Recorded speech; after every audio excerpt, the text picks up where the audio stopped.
Doctor NTPS యాజమాన్యం నిర్లక్ష్య వైఖరితో స్థానిక లారీ యాజమానులకు అన్యాయం చేస్తోందని లారీ యూనియన్ అసోసియేషన్ ఆరోపించింది. విద్యుత్ కేంద్రం నుండి వెలువడే బూడిద లోడింగ్ కాంట్రాక్టులను స్థానికులకు ఇవ్వకుండా బయటి ప్రైవేటు సంస్థలకు కట్టబెడుతున్నారని వారు మండిపడ్డారు. ఈ విషయంపై లారీ అసోసియేషన్ నాయకులు మాట్లాడుతూ ఎన్టీపీఎస్ బూడిద చెరువుల నుండి బూడిద రవాణా ద్వారా స్థానిక టిప్పర్ లారీ యజమానులు, డ్రైవర్లు, కార్మికులు ఉపాధి పొందుతున్నారు. దీనిపై ఎన్నో కుటుంబాలు ఆధారపడి జీవిస్తున్నాయి. కానీ ఇప్పుడు జెన్కో యాజమాన్యం ఆ బూడిద చెరువులను తక్కువ రేటుకే ప్రైవేట్ కంపెనీలకు కట్టబెడుతుంది.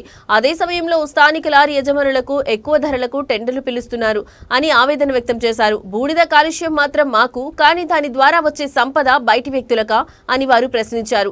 ఈ చర్యల వల్ల తమకు ఉపాధి లేకుండా పోతుందని, తమ కుటుంబాలు రోడ్డున పడతాయని వారు ఆందోళన వ్యక్తం చేశారు. ఎన్టీపీఎస్, ఏపీ జెన్కో యాజమాన్యాల ఒంటెత్తు పోకడలకు నిరసనగా ఇబ్రహీంపట్నం మండల టిప్పర్ లారీల అసోసియేషన్ ఆధ్వర్యంలో నిరసన ర్యాలీలు నిర్వహిస్తామని లారీ అసోసియేషన్ నాయకులు తెలిపారు.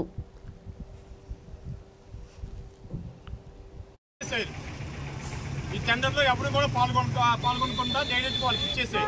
ఇది ఒక దొంగ కంపెనీ, చెన్నై నుంచి ఇది కంపెనీ టెండర్లు వేసేది.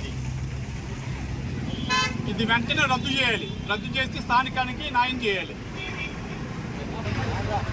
మొదటి సంవత్సరం ₹3, రెండో సంవత్సరం ₹3.25, మూడో సంవత్సరం ₹3.5 టన్ను చొప్పున వాళ్ళకి ఇవ్వడం జరిగింది ఈ నోటిఫికేషన్ ద్వారా.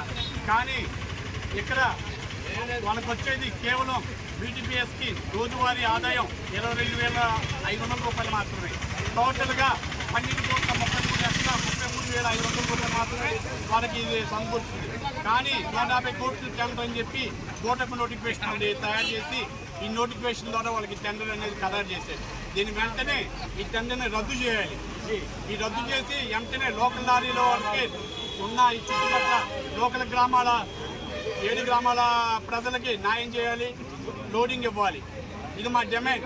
లేని పక్షంలో రేపటి రోజున మేము మళ్ళీ నిరాహార దీక్షకైనా సిద్ధంగా ఉంటాం.